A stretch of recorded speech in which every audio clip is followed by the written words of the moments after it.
I was McDonald's All-American honorable mention, had tons of scholarship offers, both athletic and academic, and pretty much had the world at my fingertips coming out of high school.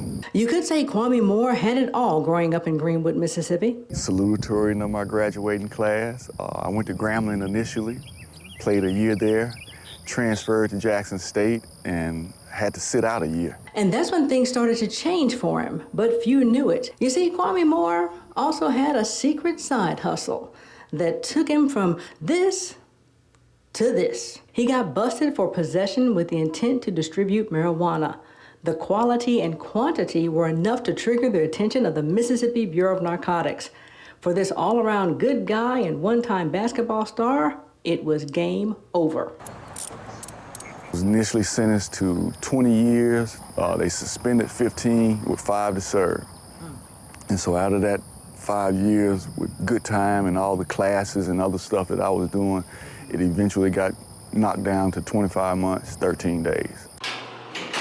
Kwame had nothing but time while in prison, so he used it to start turning his life back around. He also put pen to paper and documented his life's journey. So I would write every day, morning, night, just write. And I wrote the entire time that I was incarcerated.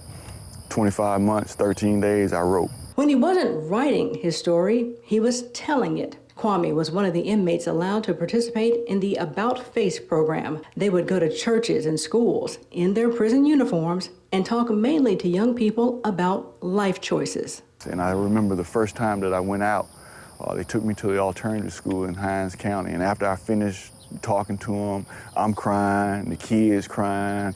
They come up and hug me afterwards. So at that moment, I was like, okay, well, maybe this is why my steps have led me to this place. The Lord has a plan for my life. It's not over with. On New Year's Day 2015, Kwame was released and was a changed man. His wife had divorced him, and the time away impacted his relationship with his 2 children, especially his son.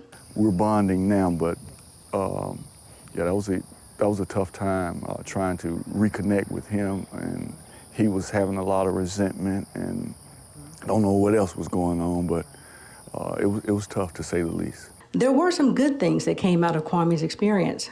One is a book. All of that writing turned into Game Over, a memoir. He chronicles how his bad decisions taught him some hard lessons. It also led to a full circle moment, reuniting him with Clint Walker, the MBN agent who handled his case. He's now the sheriff of Carroll County. Walker attended one of Kwame's book signings, brought guests, and bought copies of the book. Another good thing is this. I ran from that place in high school. That place, his family's farm outside Greenwood. He was so ready to get to a bigger city and a faster life that he took this life for granted.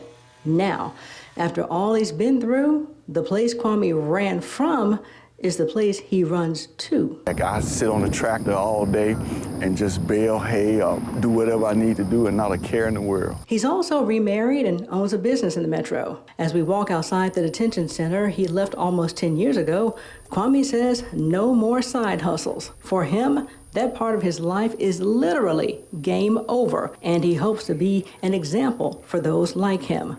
Their present condition, you know, their past mistakes don't determine them. That's not who they are. So I let them know that they can bounce back from any situation, their current situations. They just got to have a plan and have faith. Aaron Pickens, 16 WAPT News.